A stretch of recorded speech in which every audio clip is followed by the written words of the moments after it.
It's a huge pleasure to welcome you to Clarence House this evening to mark the 4th anniversary of my reading room and to thank you all for supporting our work. Behind the tall hedgerows of Wiltshire, hidden away from the curious eyes of the public, lies a house that has long been Queen Camilla's most sacred refuge.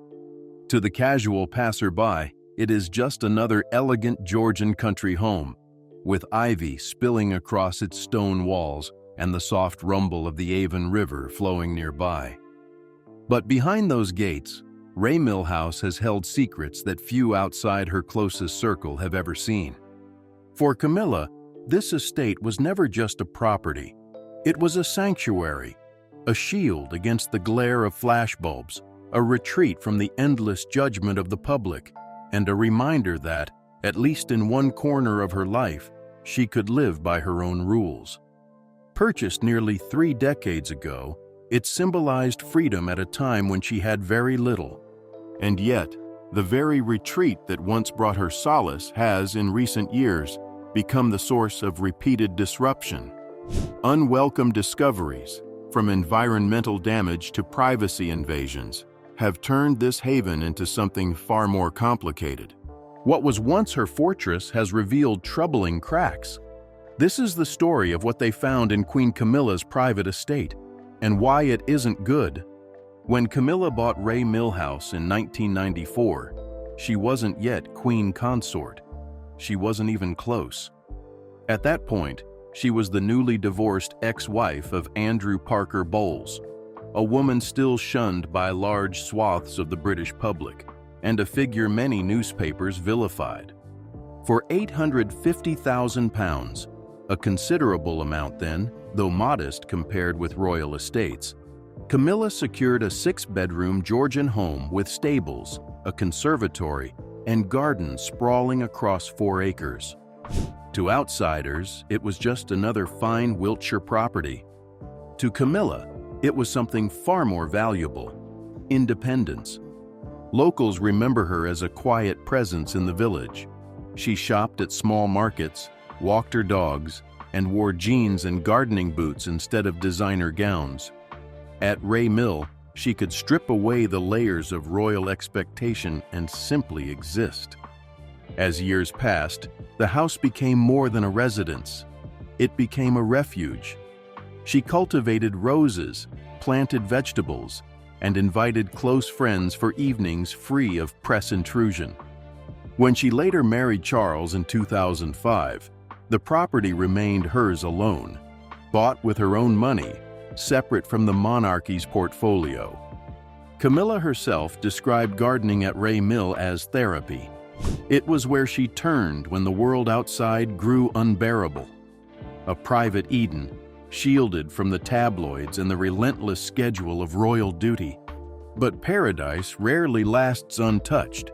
In time, problems, both natural and man-made, began to creep into her sanctuary. And what they revealed was troubling.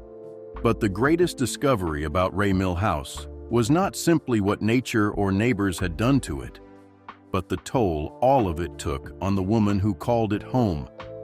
Camilla had once spoken fondly of the estate as her safe space, a place where she could put her hands into the soil and forget about duty, tabloids, or centuries of royal expectation pressing down on her shoulders. Every intrusion, whether it was a wasp infestation buzzing around the conservatory or the sound of rainfall turning her gardens into swamp, chipped away at that fragile sense of sanctuary. People close to her described her as heartbroken when the trees came down, unsettled when water swallowed her lawns, and visibly irritated when the conversation turned to the proposed holiday rental that might have invaded her privacy. For Camilla, this was never just a house. It was her therapy, her anchor. She purchased it long before she was Queen Consort, when public opinion about her was at its worst, when she was still cast as the other woman in a story larger than herself. At Ray Mill, she rebuilt, quietly and without fuss. To see that fragile bubble pierced by floods, pests, or commercial development was more than a nuisance. It was an emotional blow. Those who know her say she rarely lets her guard down. Yet when it comes to this estate, she shows flashes of raw honesty. To admit that it felt like the seaside after storms was not a carefully rehearsed palace statement, but the exasperation of a woman watching her peace dissolve before her eyes. Even Charles's decision to step in and purchase the neighboring land, effectively shielding her from the wedding venue threat, revealed just how important the house remains. It was an extraordinary move. A king spending millions to protect not a crown estate, not a palace, but his wife's personal refuge. To Camilla, it may have felt like a rescue.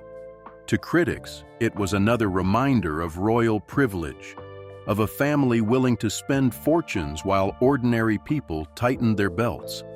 Yet behind the headlines lay a quieter truth. This was the only corner of her life where Camilla had once been free, and she was not about to lose it without a fight. What these troubles reveal is something larger than one woman's struggle to keep her garden intact. They show the fragility of royal privacy in a world where every hedge and wall is vulnerable to intrusion, where even a countryside retreat becomes a stage for public debate. For Camilla, the estate is deeply personal, but for the monarchy, it has become symbolic. Every flood reported in the papers, every neighbor's planning application, every mention of pest control feeds into the endless question of what it means to be royal in modern Britain. A queen consort cannot simply be a private landowner. Her struggles become part of the public narrative, dissected in tabloids and discussed on morning television. The purchase of the neighboring property by Charles highlights that tension in sharp relief. On the one hand, it was an act of protection, a husband ensuring that his wife could keep hold of the one place where she truly felt at home. On the other hand, it raised awkward questions.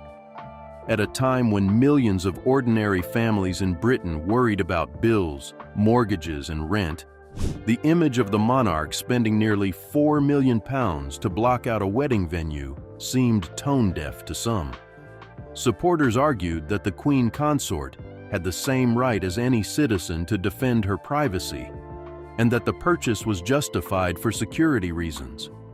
Critics countered that such acts underscored how far removed the royals remain from the struggles of the people they represent.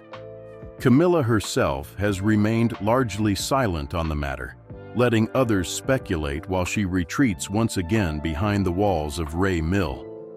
Yet the damage is not easily contained. Every report of flooding, every story about wasp swarms, every tree cut down, and every headline about multi-million-pound land deals shapes how the public sees her. Sympathy from some, resentment from others, curiosity from all. It is a paradox she has lived with for decades, to be at once a private citizen and a public symbol, to crave peace and yet remain a subject of scrutiny. And so Ray Mill House stands as a kind of mirror. To Camilla, it reflects her vulnerability, her longing for normality, and her determination to guard what little space remains hers. To the public, it reflects the contradictions of monarchy in the 21st century, immense privilege paired with very human frustrations, a queen consort who battles wasps and floods just like anyone else, but with resources and interventions that few could ever dream of. In the end, what has been found at Ray Mill House is not just wasps, not just floods, not just planning disputes and fallen trees. What has truly been uncovered is the uneasy truth that even in the life of a queen, there is no perfect refuge. The estate was supposed to be the one place in the world where Camilla could walk freely through her garden, unobserved and unbothered, and feel as if she belonged wholly to herself. Instead, she has watched it drown in stormwater, seen its trees felled, fought off swarms, and braced against the noise of unwanted development on her doorstep. Each new problem carries an echo that stretches beyond her walls. When Camilla speaks of the floods, people hear a queen who still sounds human in her frustration. When Charles spends millions to preserve her privacy, people see both devotion and privilege. When trees fall and she calls herself heartbroken, some sympathize with her love of the land, while others wonder whether such emotions ring hollow in a country where so many have lost far more. Ray Mill was never meant to be a palace. It was meant to be ordinary. That is why she bought it nearly 3 decades ago, when she had little power and less popularity, when she was still rebuilding a life torn apart by scandal. For years it worked, a hidden corner of Wiltshire where she could disappear from view. Yet, as queen consort, even that corner is now a stage. Every crack in the wall is noticed, every flaw is magnified, every personal disappointment transformed into a public story. And so the story of Ray Mill House is not only about the secrets discovered within its grounds, but about what those discoveries mean for the woman who lives there. It is about the paradox of royalty itself, the longing to be ordinary set against the impossibility of ever escaping the extraordinary. For Camilla, the house still matters. She will tend her gardens again, she will walk her dogs through the fields, and she will continue to guard the property as fiercely as she guards her peace of mind. But the revelations of recent years have made one thing clear: the fortress is not unbreakable. Even here, in her sanctuary, the world finds a way in. And perhaps that is the most unsettling discovery of all. If even a queen cannot protect her refuge from intrusion, then maybe the very idea of privacy in the modern world is already slipping away. And so Ray Mill House lingers in the imagination, not just as a country estate, but as a metaphor. It is at once a fortress and a stage, a shelter and a spotlight.